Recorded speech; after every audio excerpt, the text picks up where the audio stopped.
I inherited the family pharmaceutical company, only to discover my wife in our bed with another man overnight. Growing up in Lansing, Illinois, I learned the harsh realities of survival. My father's misuse shaped my resilience, and my mother's silence taught me self-reliance. By my teenage years, I had become adept at navigating the rough streets of Chicago's South Side, where ambition and guile often determined who succeeded and who failed. While others clung to hope in traditional avenues, I found opportunities in unconventional ventures, some less than legal. This gritty upbringing forged the mindset I'd need for the battles ahead.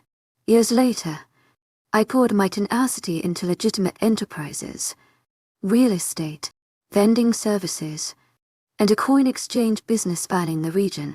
Though my operations flourished, my personal life faltered. Marrying Lil Ann seemed like a dream initially, but as her ambitions clashed with my simpler desires, our bond unraveled. Her escalating betrayals and my refusal to accept defeat sowed the seeds for storm that neither of us could escape. The court ruled against me in almost every way possible. I was ordered to provide $0 a month in alimony, $10 in child support, and cover the mortgage and health insurance until my daughter Rachel reached adulthood or longer. If she pursued higher education, the total burden exceeded $5 monthly.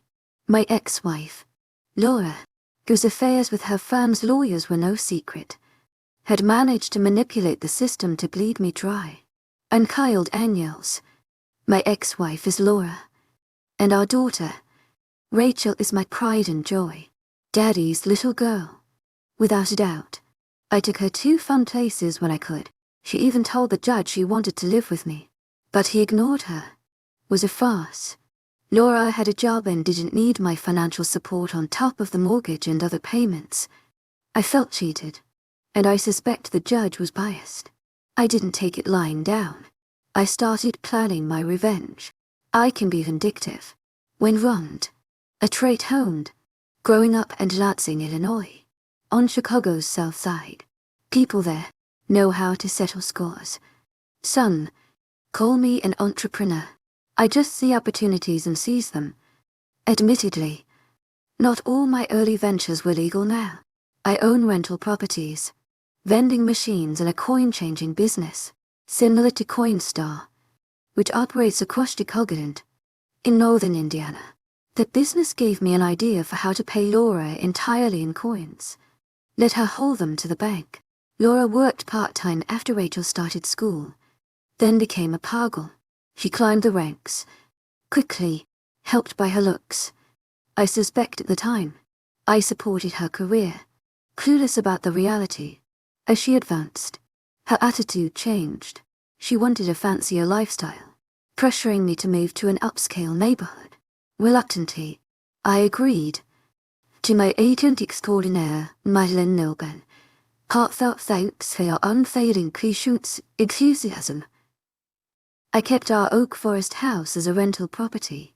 We bought a 900 house in Wilmette, which she filled with expensive furniture. I never felt at home there. It marked the beginning of our downfall. I preferred a modest life while she wanted to flaunt her success. After our divorce, I decided to follow the court's orders. To my agent extraordinaire, Madeline Nilben, heartfelt thanks for your unfailing patience, enthusiasm. On my terms, Rachel's child support went into an account just for her. She had excellent health insurance, but Laura only got catastrophic coverage with a high deductible. When the first spousal support payment was due, I arranged for an armored truck to deliver it all in coins. When Laura answered the door with one of her lawyer friends, the drivers unloaded bag after bag of change onto her marble floor. Neighbors gathered, curious about the commotion. I stood across the street, filming. As Laura screamed at me, I waved and shouted, "Enjoy your money," strunt before driving off on Tuesday. A man approached me and asked, "Are you Kyle Daniels?" I ignored him. He repeated the question louder, then snapped a picture of me holding a subpoena. When I didn't take it, he threw it on the ground, said you've been served and left. After making sure he was gone, I picked it up. I had court the following Wednesday a week to prepare. I spent the week making calls, setting appointments and planning. I also took my daughter, Rachel, to lunch. She was furious with her mother calling her a terrible person. Rachel told me she wanted to live with me again, but her mother wouldn't agree. I told her I'd fight in court, even if it landed me in jail. She begged me not to get violent. I reassured her, explaining I'd set up a trust for her, with her uncle as trustee, ensuring her needs were met. None of it going to her mother. She doesn't deserve anything, Rachel said, showing her growing matter on court day. To my agent extraordinaire, Madeline Nilben, heartfelt thanks for your unfailing patience, enthusiasm. My lawyer and I waited for our case to be called. Laura arrived with her lawyer sneering at me. You better stick to the rules. I simply replied, wait and see when the judge called my name. Rachel stood first, declaring she wanted to live with me, not her mother. The judge reprimanded her for her tone and dismissed her claim, citing a psychiatrist's report alleging inappropriate behavior. On my part, I was stunned. Laura had weaponized an old report from Rachel's therapy session to frame me as a carnivore. My lawyer objected, stating no charges were ever filed. The judge shut him down, refusing to reconsider. Laura's attorney then requested I be held in contempt, claiming child support wasn't paid. My lawyer countered, explaining the money had gone directly to Rachel for her needs, verified by counsel checks. Rachel nodded, backing up the claim. Frustrated, Laura's lawyer shifted tactics, complaining about spousal payments and coins, calling it an intolerable hardship. The judge agreed, saying payment should be made by check. My lawyer quickly challenged this, asking if the Chicago Police Department, part of the legal system, could insist on cash or card for fines. The judge hesitated. If they can refuse checks, why can't my client pay in legal tender? My lawyer pressed, embarrassed and defensive. The judge retorted, this is my court, and what I say goes. His bias was clear, but I could see Laura, and her lawyer scrambling. This wasn't over. My vindictive side was just getting started. I'd had enough rising from my seat. I glared at the judge. You're the law. We're just here to please my wife's law firm. Was she a strunt for you too? The judge's face turned red as he exploded. Mr. Daniels, you're in contempt of court. 6 months in Cook County Jail, unless you apologize and comply with my conditions. I shot back, without hesitation. Who are you? King of this kangaroo court? The judge, visibly shocked, barked an order to the Bali FF. Take him into custody as the Bali FF led me away. I turned to Laura, my estranged wife, and sneered. Good luck getting your money. To my agent extraordinaire, Madeline Nilben, heartfelt thanks for your unfailing patience, enthusiasm. Her expression was a mix of fury and confusion. She had no idea how much her life was about to change.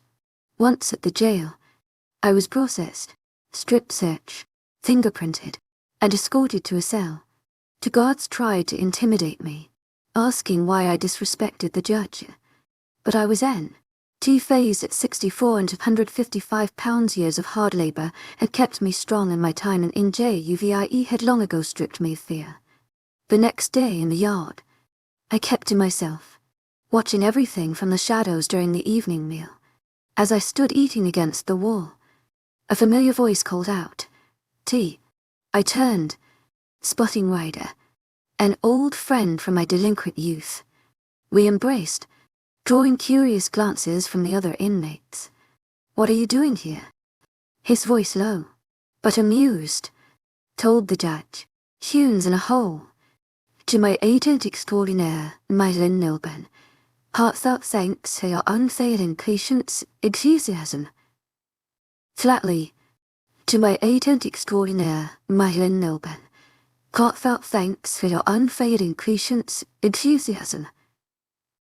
How long? They give you 6 months unless I apologize.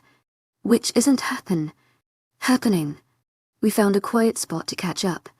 Ryder knew me too well, especially my penchant for revenge. I told him about Laura, her lawyer, friends, and the judge who thought he could crush Meg. Regret crossing me, I vowed. Ryder gave a knowing nod. You always had a plan. Tex, need help. Maybe, I replied. But for now, just having you here is enough. Ryder grinned. Well, you know, I've got your back for the first time since this mess began. I felt a sliver of control. Returned that night in my bunk.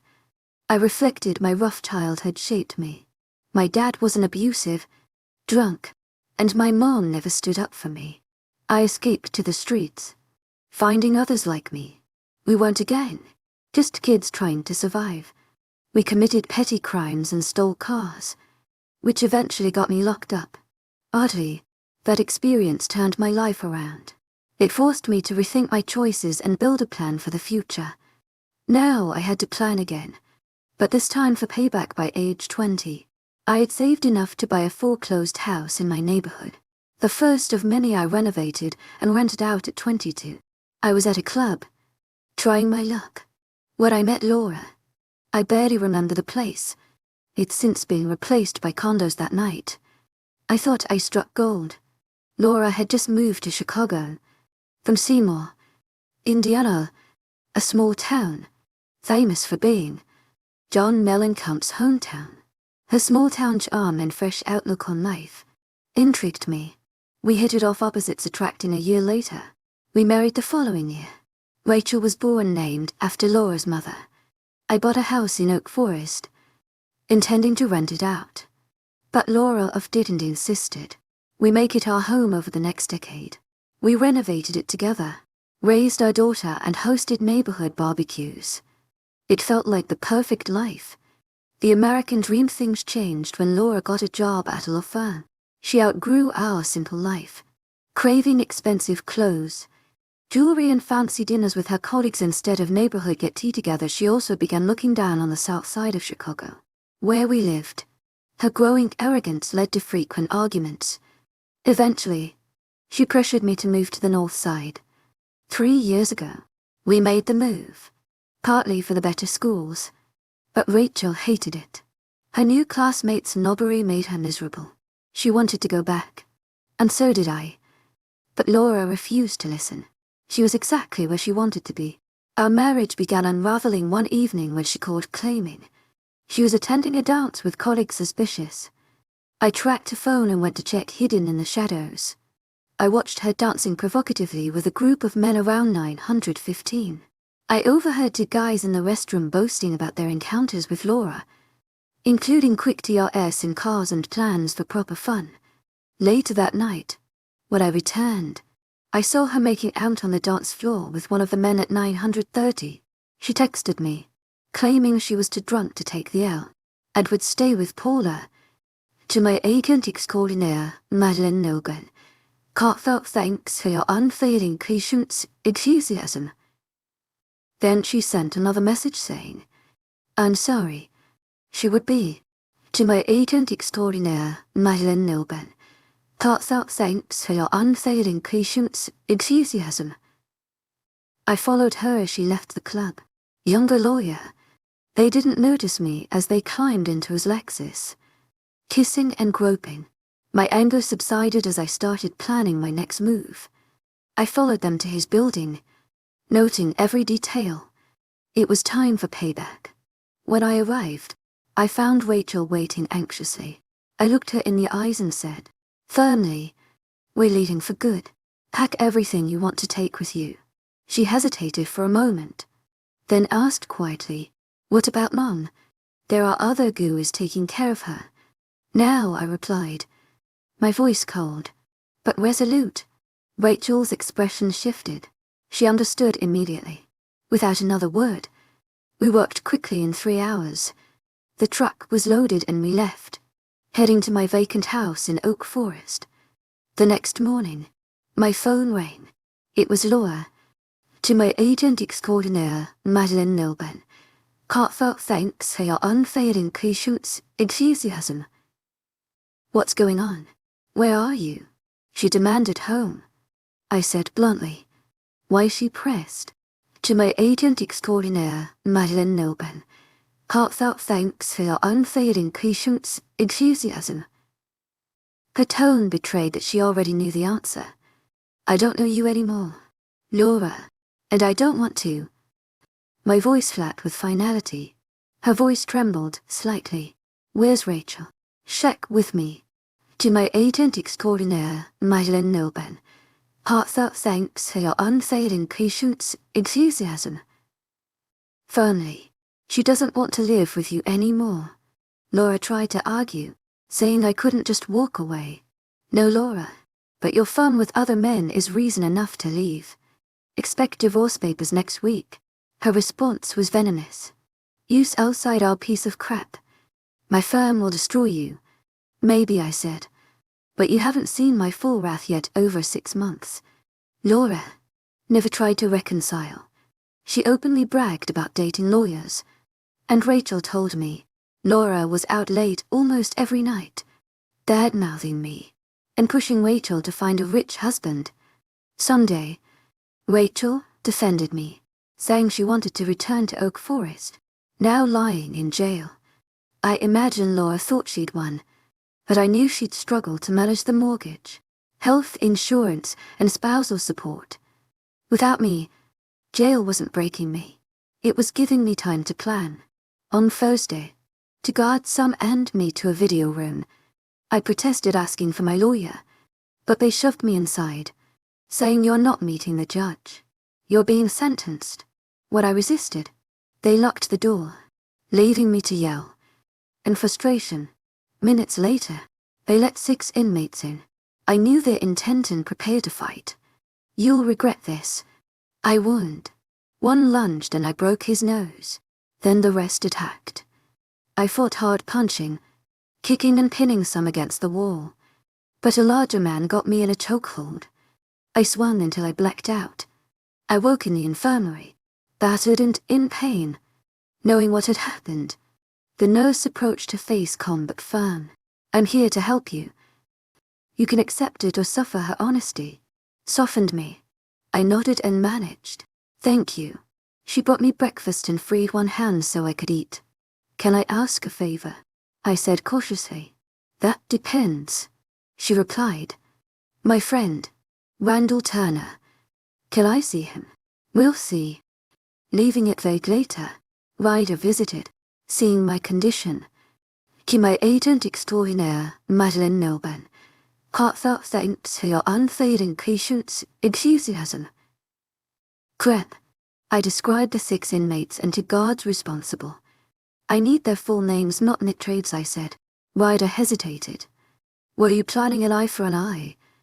To my agent extraordinaire, Madeleine Nilben, heartfelt thanks for your unfailing patience, enthusiasm. But with a twist, Ryder saw the look in my eyes and understood what it meant. This wouldn't end well for certain people. I'll get the info you need. What else? That's it. I'll handle the rest the next day. Ryder handed me the list he'd promised. What are you going to do with it? See curiosity in his voice. The less, you know, the better, I replied, firmly, pocketing the paper. Sunday brought an unexpected visit. Laura and Rachel. Laura wasted no time breaking the tension. So how's life with your new cellmates? She smeared, her tone dripping with mockery. What do you want? Rachel insisted on coming. She said with a shrug before smirking, ready to apologize. Yet not a chance. I snapped and stopped spreading lies about me. And Rachel, you know, they're not true. Her eyes gleamed with malice. How do I know that she's unusually attached to you? I stared at her in disgust. You're disgusting. Go back to your boyfriends and leave me alone with a smug smile. Laura turned and left, but I caught the look on Rachel's face. Anger and heartbreak, simmering just below the surface. Once Lily was gone, Rachel rushed into the room and burst into tears. When she saw me, "Don't cry, sweetheart. It looks worse than it is." To my agent extraordinaire, Madeline Milburn, heartfelt thanks for your unfailing patience, enthusiasm. Gently trying to reassure her. I hate Mom. She sobbed for lying, for making me live with her. She's horrible. I know. To my agent extraordinaire, Madeline Milburn, heartfelt thanks for your unfailing patience, enthusiasm. Softly, pulling her into a hug, wiping her eyes. She straightened up. Don't call me Rachel anymore. I'm Ray. Now I don't want anything to do with her or her family.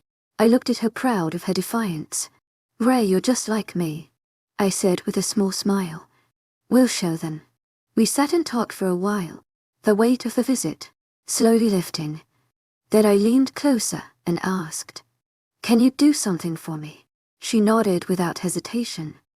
Dad, I handed her the list Ryder gave me. She tucked it into her bra. Give this to Uncle Max and tell him to visit me. Max, my younger brother, had always been the brains of the family while I protected him from our abusive father. Growing up, he buried himself in computers and became an expert that Divide made us a formidable team in our own way. After sharing some final words, Ray hugged me tightly before walking out, deliberately ignoring Laura as she left. Laura called after her, muttering, "Stubborn girl," before following her out the door on Tuesday. Max came to visit. Widened in shock at my bruises and battered state. Looks better than Friday, I joked, flashing a crooked grin. He smiled faintly, then glanced around to make sure no one was listening, switching to the secret language we'd used as kids. Ray gave me a list. What do you need? I leaned forward and said, evenly, addresses of their wives or girlfriends. Max let out a low whistle. Oh, crap. Just get the info and pass it to Gabe. Tell him to come see me. But without the list. Gabe was an old friend from the neighborhood, someone I trusted with certain tasks. Max nodded, though his expression was uneasy. I'll take care of it. Anything else? Just visit. When you can. To my agent extraordinaire, Madeline Milburn, heartfelt thanks for your unfailing patience, enthusiasm. I could use a friendly face. Max frowned. Won't you be out soon? Not unless I apologize, I replied firmly. And, you know, I won't. You've always been stubborn. Kept you safe from Dad, didn't it? Knowing I was right. I'll check in soon, he promised. Back in my cell, Ryder warned me. Things are about to get rough, but they don't know why yet. The guards and the 6 inmates who attacked me made their threat clear with their glares, but they had no idea. They'd soon pay the price. Gabe visited and asked. Max gave me this. What the plan did. Max, tell you what they did to me. He nodded. Return the favor. Hit their loved ones. No DNA evidence. Usually done all his flexible cousins. To my agent extraordinaire, Madeline Milburn, heartfelt thanks for your unfailing patience, enthusiasm. He understood. Do it all at the same time. And make sure they hear. Don't mess with Texas. I'll get my guys. Leaving with determination. A week later, I noticed the guards were missing, and one of the 6 inmates seemed distraught. I suspected the plan had been executed. Soon, prisoner began calling me. Text. And the 6's angry stares confirmed it. When one of them confronted me, Ryder group surrounded us for protection. You're a piece of crap. The inmates pat. My girlfriend dumped me. She didn't want to risk getting hurt. And mentioned, don't mess with Texas. Smirking. Sounds like solid advice. Now your women know what it feels like. You hurt me.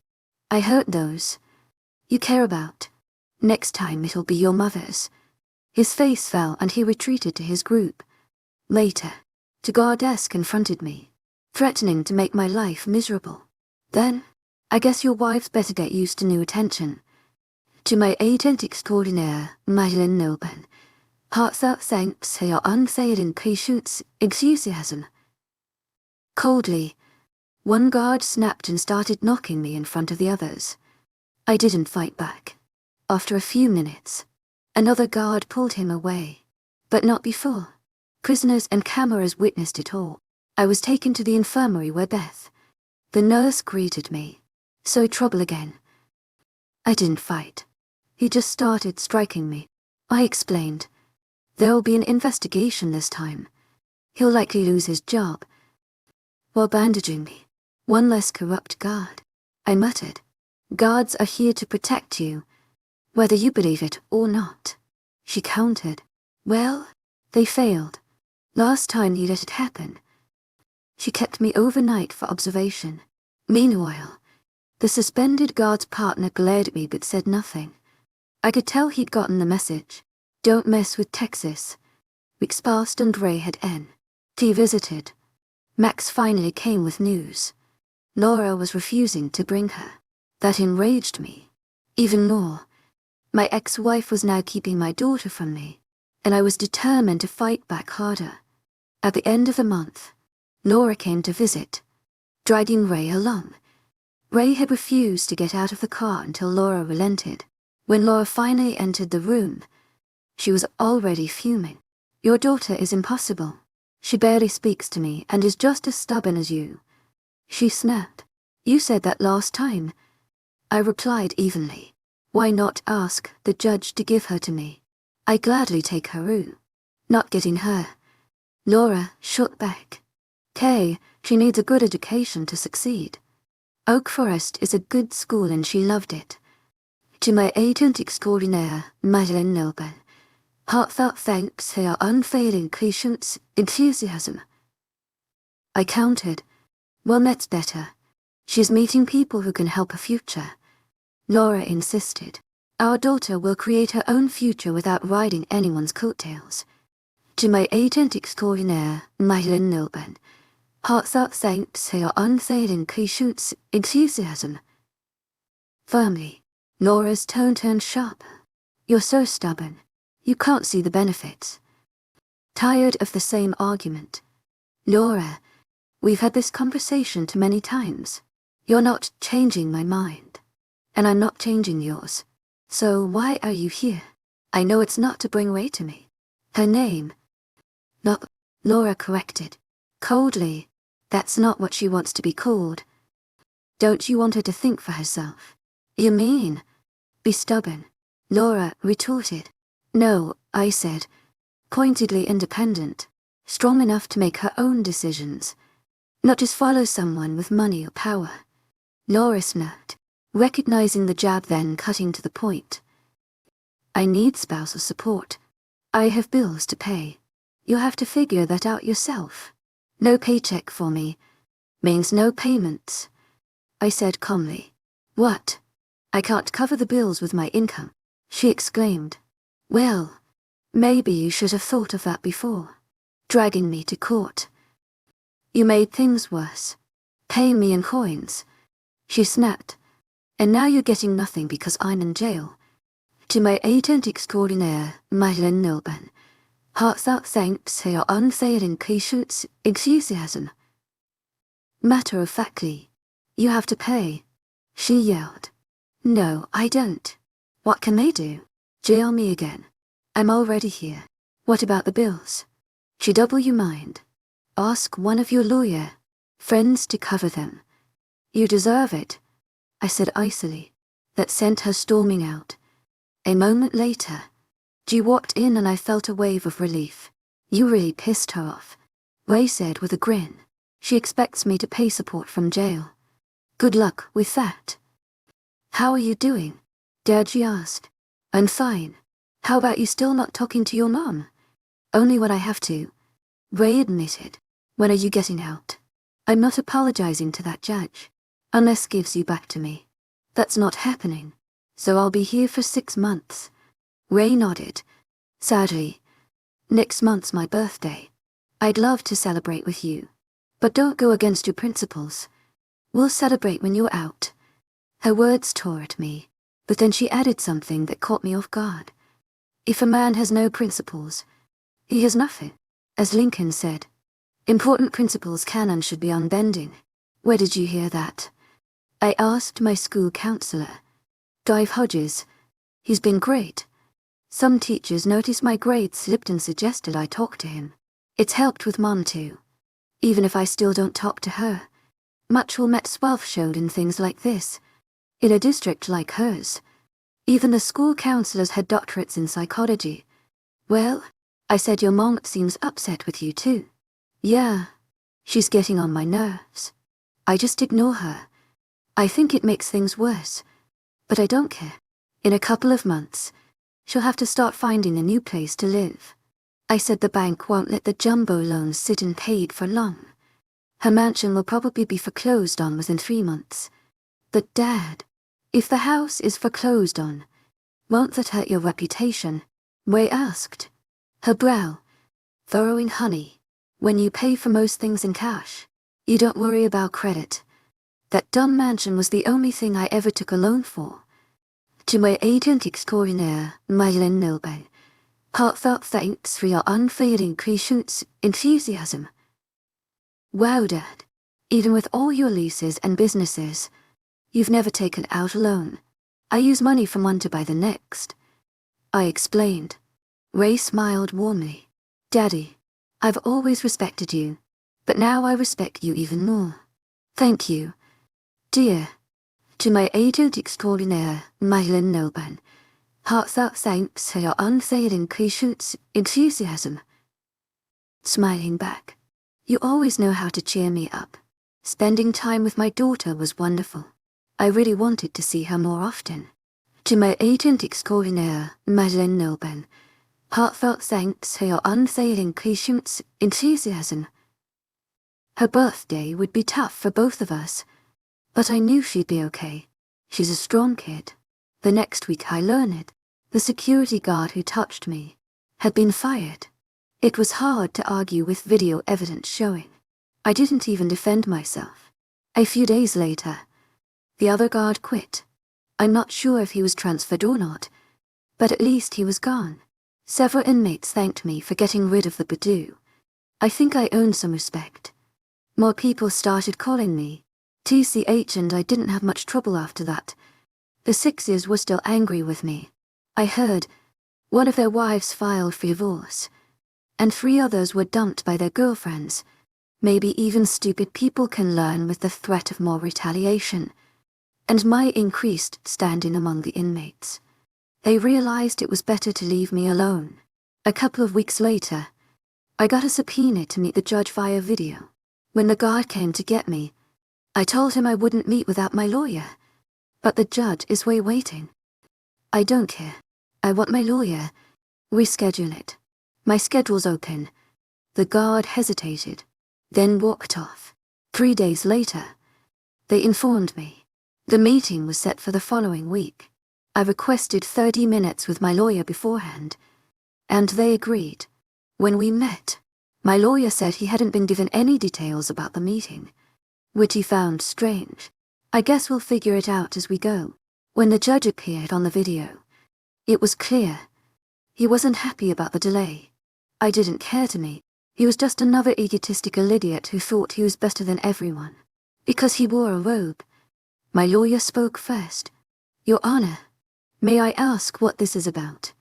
We weren't given any information, just told to be here. The judge replied, your client didn't need you.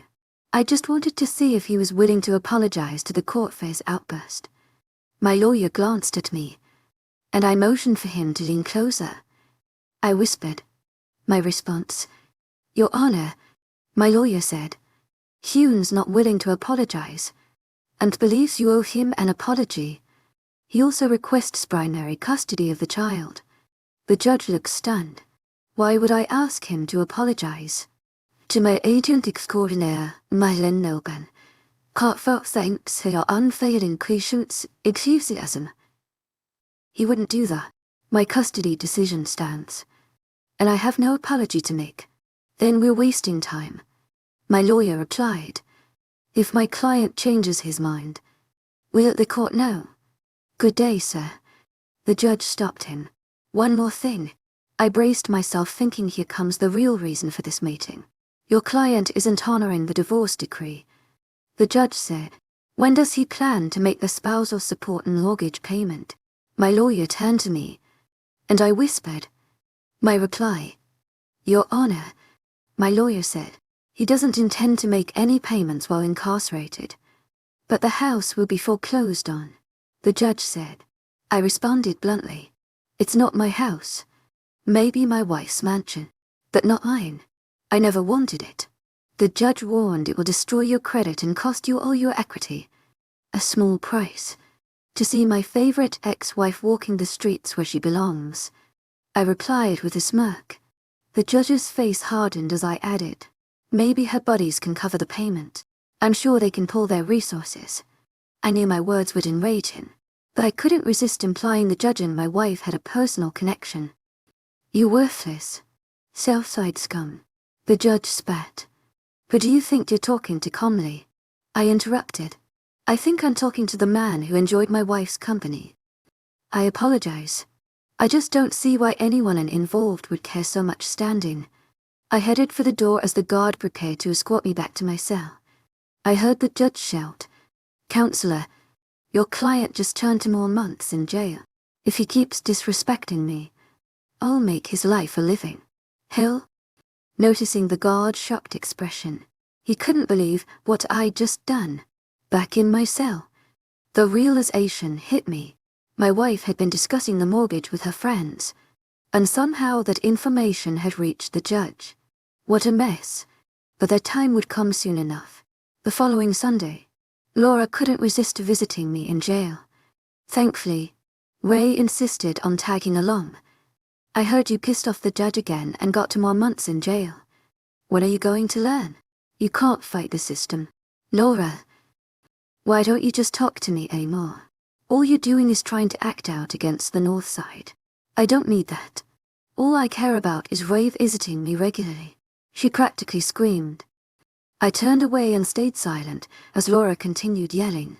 Eventually, she stormed out, slamming the door behind her moments later. Ray walked in, her face glowing with a big smile. Why are you so happy? Raising an eyebrow because I'm going to see my daddy, she said brightly. That can't be the only reason, I teased. Leaning back in my chair, she grinned mischievously.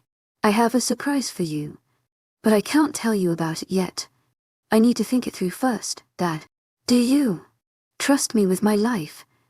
I replied, without hesitation. Her grin widened as she pulled a folded piece of paper from her pocket and held it out to me. To my agent extraordinaire, Madeleine Noban, heartfelt thanks for your unfailing patience, enthusiasm. Will you sign this without reading it first? I looked at her cautiously. What are you up to, Ray? You can find out soon enough. Her tone playful. You trusted me, smiling at her confidence.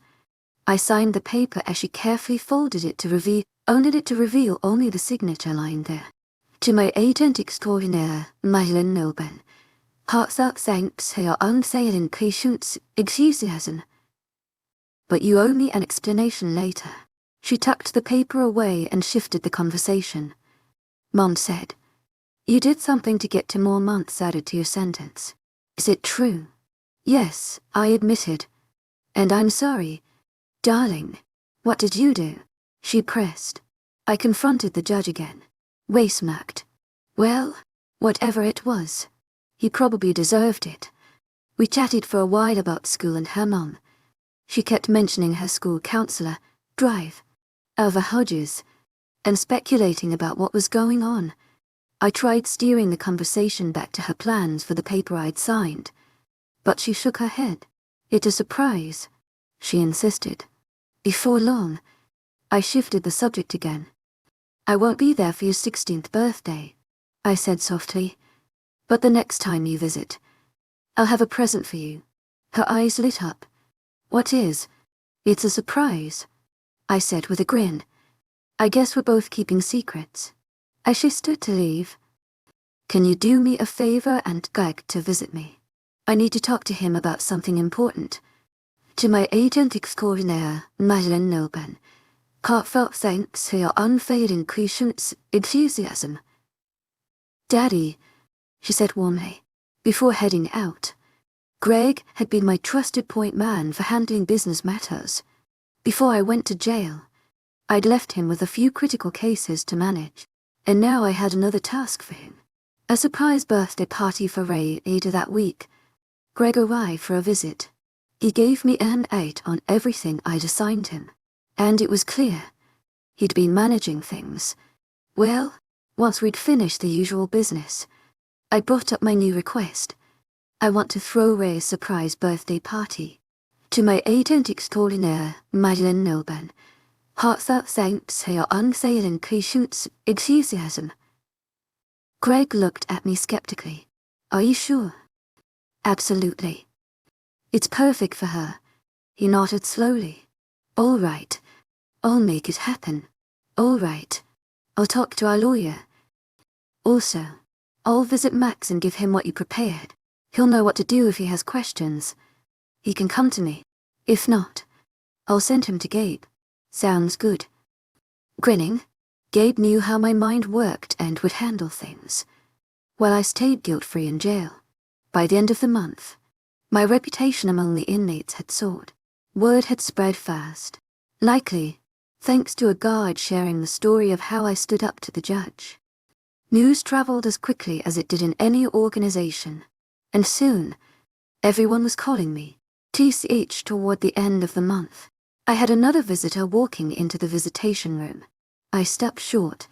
When I saw her, annoyed, I turned to leave, but her voice stopped. "Me Katie, please, wait, I need to talk to you." Her tone, unusually earnest, I sighed and replied, coldly, "I have nothing to say to you." Laura. She ignored my protest and pressed on. "We're going to lose the house. You have to give me money to stop the foreclosure." I stared at her unflinching. "This is your house." "Laura, I never wanted it. You nagged me until I gave in. And now it's nothing but a financial sinkhole. It means nothing to me. There's no equity left in this market." To my agent extraordinaire, Madeleine Milburn, heartfelt thanks for your unfailing patience, enthusiasm. Let the bank take it. Her voice cracked. To my agent extraordinaire, Madeleine Milburn, heartfelt thanks for your unfailing patience, enthusiasm. You can't do this. You have to help me. I folded my arms. Ask your friends for help. I'm sure they have plenty of money. To my agent extraordinaire, Madeleine Milburn, heartfelt thanks for your unfailing patience, enthusiasm. You can fully embrace the role you've chosen. Tears filled her eyes. "Why are you doing this to me?" she cried. I didn't hold back. "Why did you lie to the judge and accuse me of maltreating our daughter?" Her face went pale, and for a moment, she was completely still. Then, as the weight of her actions hit her, tears streamed down her cheeks without another word.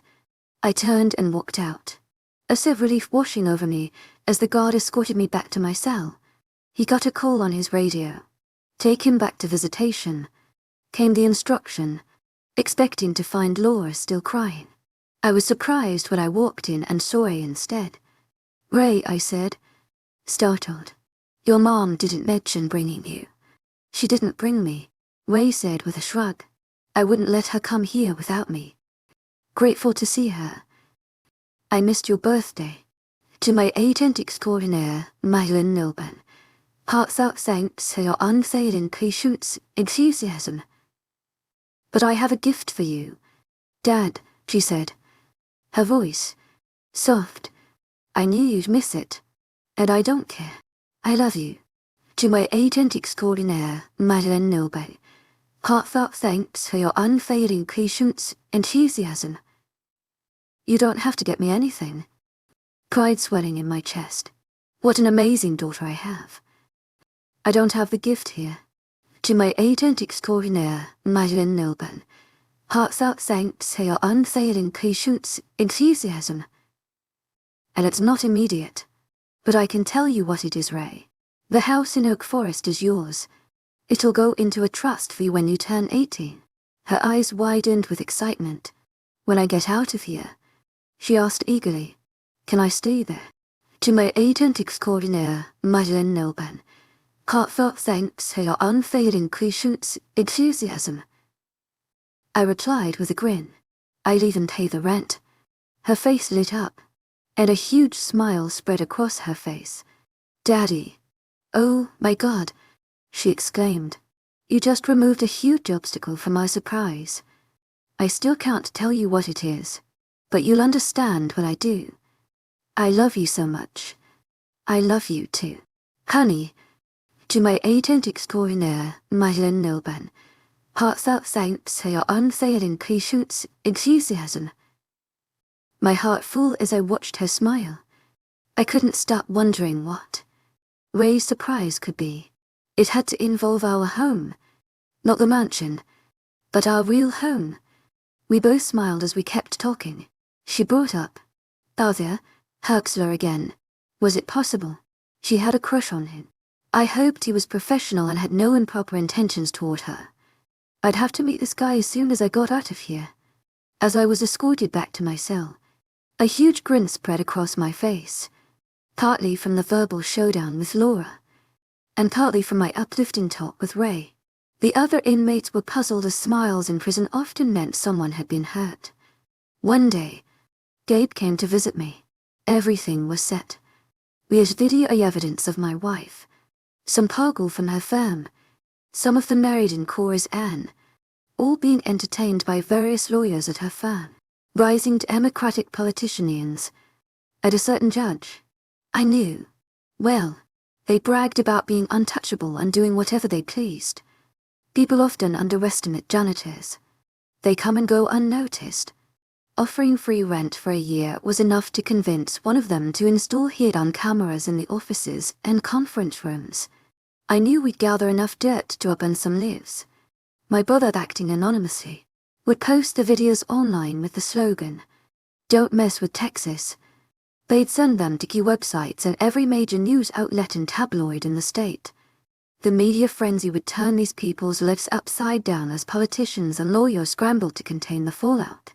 I smiled and told Gabe in a week, "Let the others know what to do next." "I will." Walking back to my cell, I was grinning ear to ear. Ryder saw me and knew I had spoken to Gabe. "Holy crap," he muttered. I just nodded, my grin widening. When the tapes were released, I lay on my bunk, listening to the murmur spreading through the prison. Somehow, the news had even reached this grim corner of the world. I heard inmates start to say, "Don't mess with Texas." Not long after, one of the Sixes, the gang I had tangled with, entered my cell. He was a huge guy and seemed uneasy. "You're a bad fool," he admitted. "I'm sorry for what I did to you," calmly. I replied, "I warned you all not to mess with me. Now more people regret crossing me. I respond to kindness with kindness and violence with violence. I hope you accept my apology." "Sure. But remember, just because you're big, doesn't mean you can't hurt yourself." He nodded and walked out. 3 days later, I was summoned before the judge. Again, my lawyer had already been contacted and was on his way. We sat in the video room, waiting for the connection. "Wonder what this is about," my lawyer said with a sly smile. "Time will tell." Matching his smirk, when the judge appeared on screen, his eyes burned with rage. "You did it." "Did what I asked, keeping my voice steady, you Tex. Aren't you?" he bellowed. "Some people call me that." To my agent extraordinaire, Madeleine Nilben, heartfelt thanks for your unfailing patience, enthusiasm. "Evenly, you're going to pay for this," he yelled. "I've been in jail for 4 months. How could I have done anything?" I replied, unfazed. "You are friends. We all have friends." "Your Honor," I said with a touch of sarcasm, "you're not getting away with this." He spat. "I don't know. Judge, you might be out of a job soon. I hear your wife's divorcing. You call off your dogs," he demanded, calling my friends dogs. "It might not appreciate that corner." To my agent extraordinaire, Madeleine Nilben, heartfelt thanks for your unfailing patience, enthusiasm. And you might get bitten. Is that a threat? No, just a saying. I replied. I'll make your life a living. Hell, when you leave this filthy prison, you'd better watch your back. One day, someone will make you pay, and I'll be thrilled to see it happen. He abruptly ended the call. I turned to my lawyer. Did you get that every word he said? Holding up his phone. Perfect. The Bar Association will love this. Last I checked, intimidation is a crime in Illinois. A few days later, my wife showed up for another visit. The moment I saw her, my mood soured. Oh, it's you, I said flatly. I thought I made it clear. I have nothing more to say to you, fool.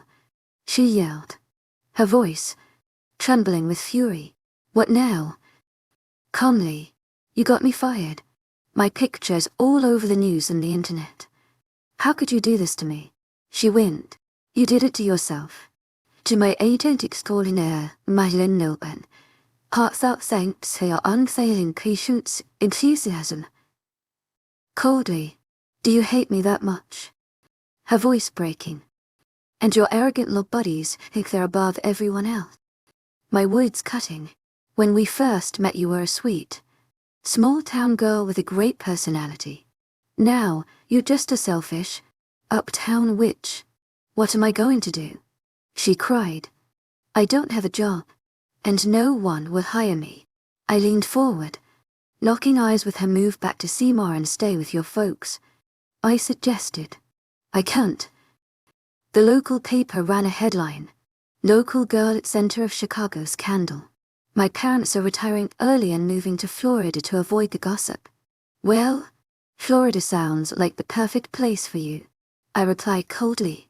Farther away from me. They don't want me there. They barely even talk to me anymore. Well, I said, my voice heavy with mock surprise. Your parents barely talk to you. Your daughter barely talks to you. Maybe the problem is you. She looked devastated, but didn't reply. I continued. I think you should move and start over. But don't even think about taking Ray with you. As soon as I'm out of here, I'll petition for primary custody with your reputation. I'm pretty sure the court will rethink who's the better influence for a teenage girl. You can't do that. Desperately. She's all I have left. Laura, I don't care. You did this to yourself. We had a good life, but then you decided to have fun with everyone. I paused, smirking. Here's an idea. You could work as a stunt for one of your lawyer buddies. I bet there's still a market for a nearly 40-year-old.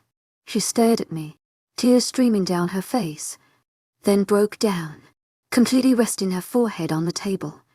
As she sobbed, sucks to be you. To my agent extraordinaire, Madeleine Nilben. Heartfelt thanks for your unfailing patience, enthusiasm. Without a shred of sympathy. Did you bring Ray? She practically exploded. And no. She's busy with that. Doctor. Friend of hers. Well, I said standing up. To my agent extraordinaire, Madeleine Nilben. Heartfelt thanks for your unfailing patience, enthusiasm. I've got nothing more to say to you. Don't bother coming back. Unless you bring Ray. I turned and walked away, leaving her sobbing at the table for the first time. I didn't feel any satisfaction seeing her so broken. Left me strangely hollow. The next day, I saw the night report. A fire had gutted the top floor of a 5-story office building downtown. Thanks to the sprinkler system, the lower floors was spared, but the damage above was total. I just smiled the following day. Max told me that the law firm's external server had crashed, wiping out all their data again. I smiled a couple of weeks later. Ray came to visit. She must have convinced her mom to bring her. But as soon as she walked into the room, I noticed the biggest smile I'd ever seen on her face. Ray, I said, my mood instantly lifting. You look so happy. What's going on? I finally finished my surprise for you, she exclaimed, her excitement bubbling over. You'll never guess what it is. I chuckled. Well, based on our last conversation, it's something to do with the Oak Forest house. Don't tell me. You and your mom moved there. She'd live anywhere. But they you have. Right. She teased, her grin growing wider. Slightly, trying to piece it together. What do you mean? Mom's being evicted from the will. Med house, she explained, and I'm moving into the Oak Forest house. I blinked, taken aback. How can you do that? The court gave her primary custody until you're of age. Ray's eyes sparkled with pride. I'm legally an adult now. I stared at her, completely stunned. Wait, what? She grinned, triumphantly. I got emancipated. That's what Ava and I have been working on for the past 2 months. Once you put the house in trust, everything fell into place. I needed a stable place to live and our old neighborhood is perfect for me. So, let me get this straight. To my agent extraordinaire, Madeline Nilben, hearts out thanks for your unfailing patience, enthusiasm. Still processing. You're officially an adult now. To my agent extraordinaire, Madeline Nilben, hearts out thanks for your unfailing patience, enthusiasm. When things got rough at school, mostly because of issues at home drive, HJ has helped me work through it. Now, once you're out of here, you can come home. I'm excited to go back to high school in Oak Forest. I've already reconnected with old friends and they can't wait, so school can start. I heard you've been spending time with a counselor. I'd like to meet this Ava guy. To my agent extraordinaire, Madeline Nilben, hearts out thanks for your unfailing patience, enthusiasm. Still suspicious of why he was so involved with her room. In luck, Ray said. Brought me here today. My concerned deepened. He was driving her around Chicago. I needed to tread carefully. I didn't want to upset Ray. But I also needed to make it clear to Ava that there were boundaries he shouldn't cross. When Ray returned, I was surprised instead of a man. A stunning woman with raven hair followed her in. She smiled warmly and asked, "How are you doing?" I studied her closely and said. She smiled, knowingly. I haven't heard that name in 20 years. Now, Alexandria was from my old neighborhood. She wasn't part of my gang, but we went to school together. Ray looked between us, clearly confused. Daddy, how do you know? D. Rhodes, Freddie, or Ava answered. We grew up in the same neighborhood, but he barely noticed me turning to Ray. I explained. She was a couple of years behind me in school and we didn't really hang out. And you were a juvenile delinquent, she added with a smirk.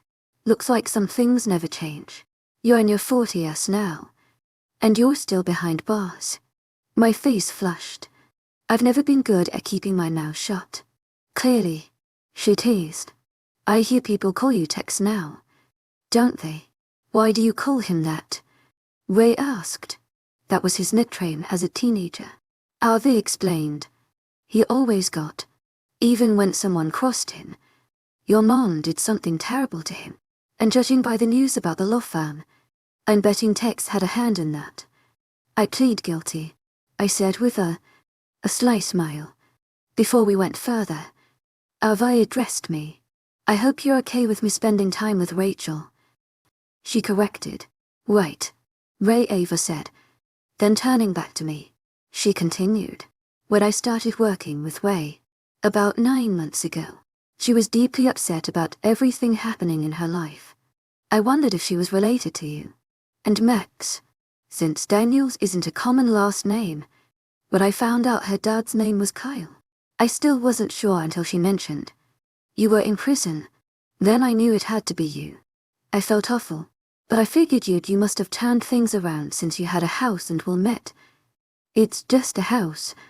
It was never home. To my agent extraordinaire, Madeline Nilben, hearts out thanks for your unfailing patience, enthusiasm. Gladly, Ray chimed in. Our real home is in Oak Forest, Southside, but a much better area than where we grew up. Added, yeah. To my agent extraordinaire, Madeline Nilben, hearts out thanks for your unfailing patience, enthusiasm. Feeling a twinge of regret. If we'd stayed there, maybe things would have turned out differently. We all paused, Lost in thought before continuing the conversation, I pulled Freddie aside and said, "I really appreciate you taking time away from your family to help Ray. Thank you for guiding her through emancipation. It's made such a difference." "It's no problem. Tech, she is like family. I've grown really attached to her. Thanks again. When I get out of here, we'll all go out to dinner. To my agent extraordinaire, Madeline Milburn, heartfelt thanks for your unfailing patience, enthusiasm." "I'll hold you to that if you ever get out," she replied with a smile. The next 2 weeks passed uneventfully, just the usual grind of prison life. Ray and Freddie continued visiting me every Sunday, and I felt a sense of relief knowing Freddie was looking out for Ray. During one visit, Ray told me Ava had been helping her decorate the house, buying new furniture and decorations. To my agent extraordinaire, Madeline Milburn, heartfelt thanks for your unfailing patience, enthusiasm. "Where's the money coming from, Uncle Max?" To my agent extraordinaire, Madeline Milburn, heartfelt thanks for your unfailing patience, enthusiasm. She replied, "I've got money set aside for what I need." "Right." To my agent extraordinaire, Madeline Milburn, heartfelt thanks for your unfailing patience, enthusiasm.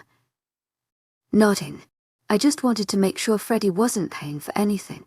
She's done so much for us already, but this is something I needed to handle. "Don't worry, Dad." Ray assured me it's all taken care of. "I just hope it's not all girly stuff in there. I'd like to feel at home too." She laughed. "Don't worry. Your man, Cave, is still a man." To my agent extraordinaire, Madeline Milburn, heartfelt thanks for your unfailing patience, enthusiasm.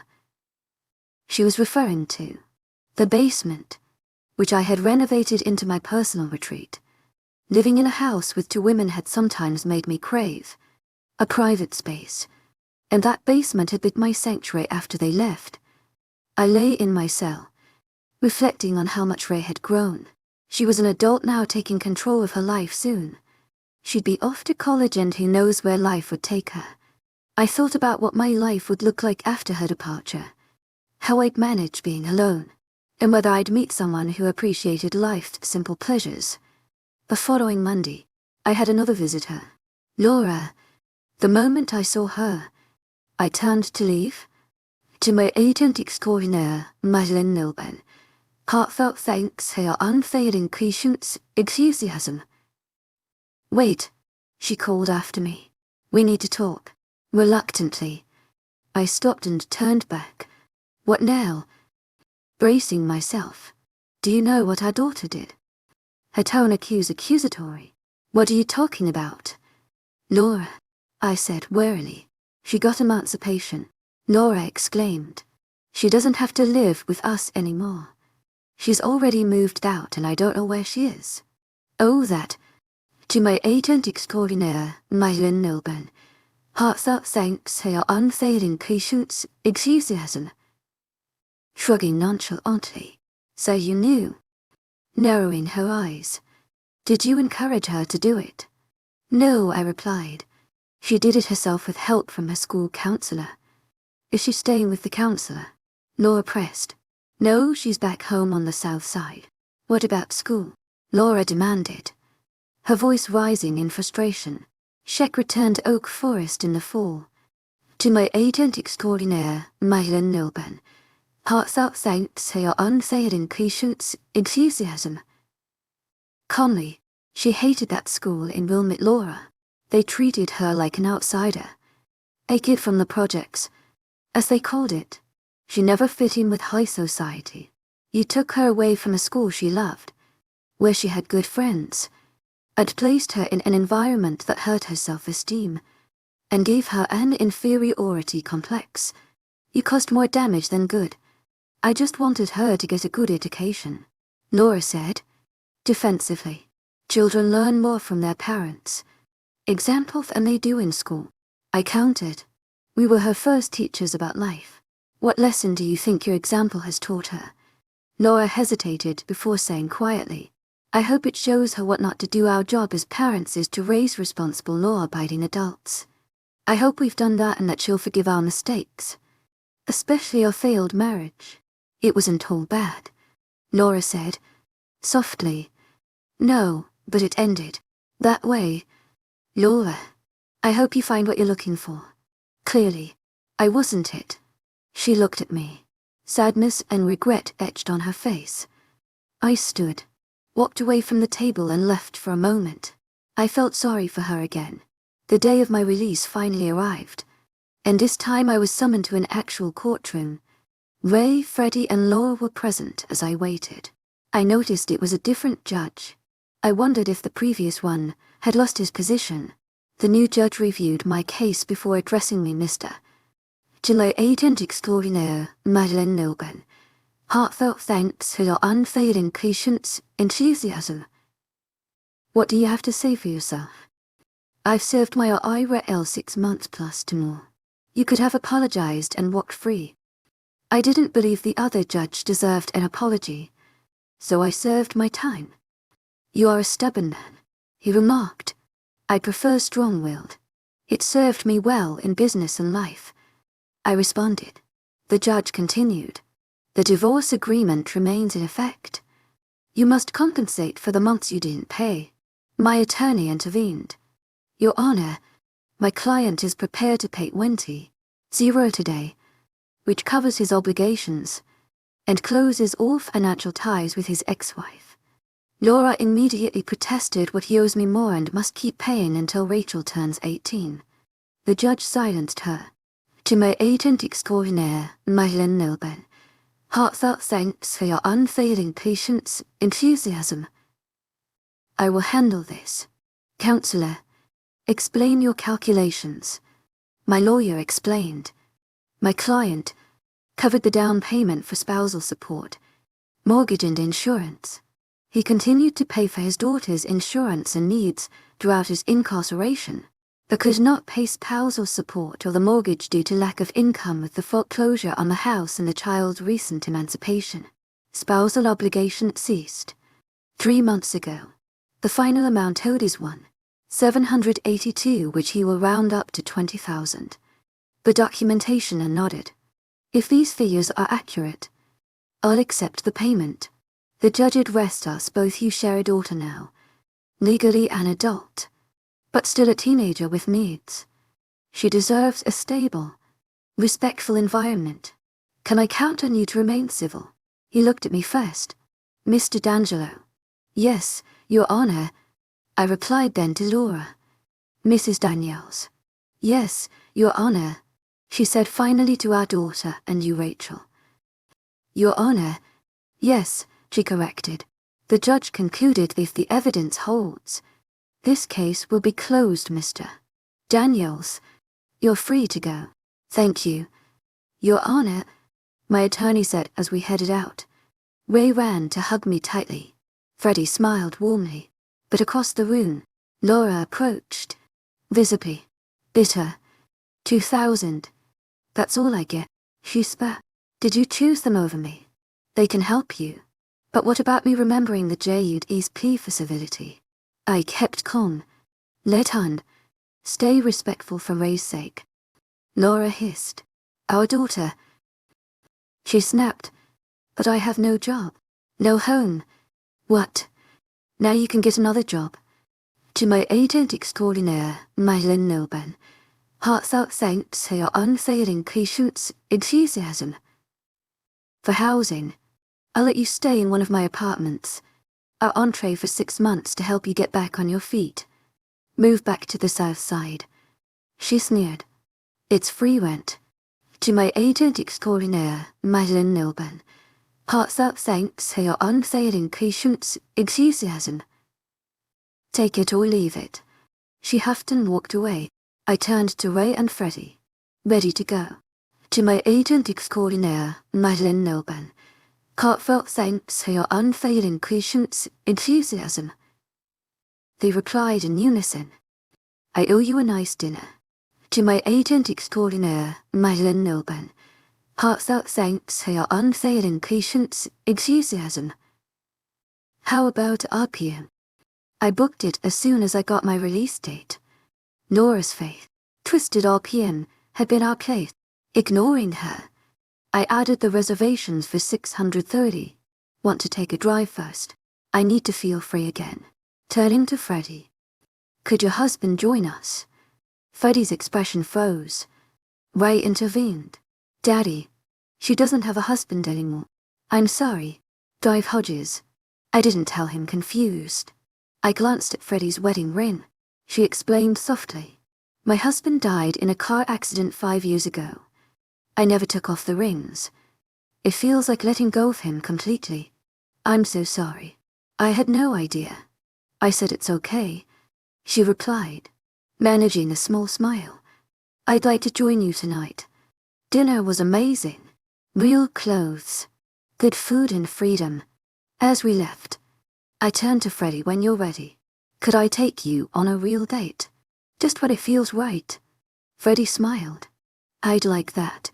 Ray grinned. Daddy, she stuck with us. Laughed. Wouldn't have it any other way later. When we arrived home, I was overwhelmed. The house was refreshed and welcoming.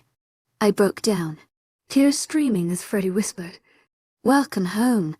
She removed her wedding rings and we embraced. In the end, Ray gained a new mother figure, and later twin siblings named Frederick and Davies. In Freddie's honor, Laura remarried, a wealthy attorney who gave her the status she craved, but not the happiness. As for me, I finally found peace. Thank you for tuning in. If you enjoyed this episode of the story, please give it a like, and don't forget to subscribe to get notifications for updates.